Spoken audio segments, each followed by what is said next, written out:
coffee pricing globally is really erratic. It goes up and down quite a bit. And fair trade has a component where they set a basement price where if the market is below the basement price, they ensure the farmers get that basement price minus some expenses. But if the market's up, they get the market price. They get whatever they can get, which sounds really good, but from year to year, it can be still really volatile on whether a fair trade farmer is making the basement price, which we didn't think was a lot, or they're making something a little bit better than that. So a lot of the questions we asked were, how could we provide a higher return to coffee farmers, specifically very small hold coffee farmers, and then two, how could we provide more stability to them? And that was just like a really fascinating problem.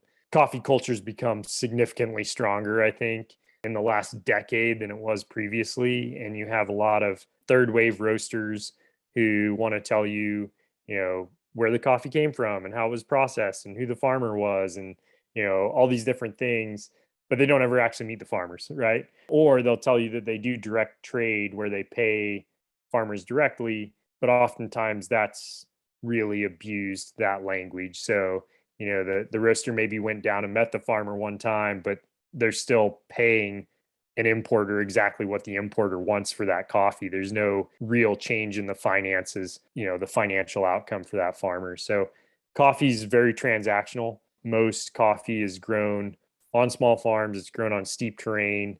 It has to be handpicked, and infrastructure is usually pretty terrible around the typical coffee farm. So farmers are really incentivized to sell off their coffee very quickly once it's harvested.